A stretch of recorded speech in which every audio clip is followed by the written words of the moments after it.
राधे राधे। रमा एकादशी व्रत कथा। कार्तिक माह के महापुण्यदायिनी रमा एकादशी का व्रत अवश्य करना चाहिए। जो लोग इस व्रत को करते हैं उनको यह व्रत कथा अवश्य सुननी चाहिए, अन्यथा भगवान विष्णु की पूजा अधूरी मानी जाती है।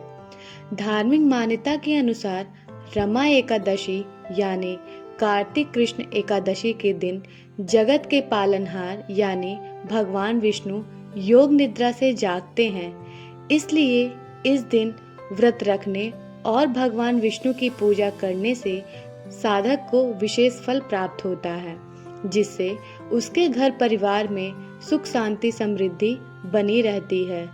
हिंदू धर्म के अनुसार जो इस व्रत को आज के दिन सुनता है उसकी सभी मनोकामनाएं शीघ्र ही पूरी होती हैं। पौराणिक कथा के अनुसार प्राचीन काल में एक राजा था। उसका नाम मुचुकुंद था, जो भगवान विष्णु का परम भक्त था। राजा मुचुकुंद हर साल एकादशी का व्रत रखते थे। राजा के अलावा उनके राज्य के सभी लोग भी यह व्रत रखते थे। राजा मुचुकुंद की एक पुत्री थी जिसका नाम चंद्रभागा था। चंद्रभागा का विवाह दूसरे राज्य के राजा के पुत्र शोभन से हुआ था। चंद्रभागा का पति शोभन का दिल काफी कमजोर था, जिसके कारण वह व्रत नहीं रख पाता था।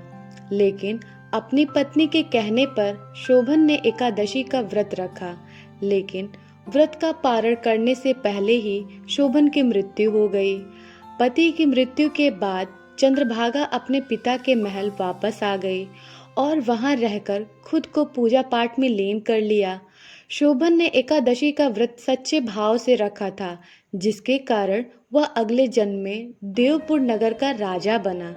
एक बार राजा मुचुकुंद दूसरे राज्य में भ्रमण के लिए जाते हैं। वहां उन्हें शोभन दिखाई पड़ता है, जिसे वह पहचान लेते हैं और वहां से वापस आकर उन्होंने सारी बात चंद्रभागा को बताई, जिसे सुनकर वह बहुत प्रसन्न हुई।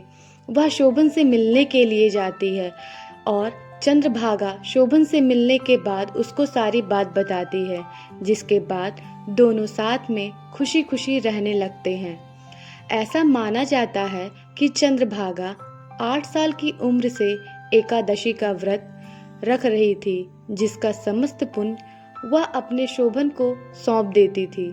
इसी वजह से शोभन अगले जन्म में राजा बन पाया और फिर उसकी नगरी में कभी भी किसी भी चीज की कमी नहीं हुई। इसी के बाद से हर साल कार्तिक माह में आने वाले कृष्ण पक्ष की एकादशी तिथि के दिन लोग रमा एकादशी का व्रत रखते हैं, जिसके कारण उनके जीवन में सदा सुख शांति समृद्धि बनी रहती है। राधे राधे।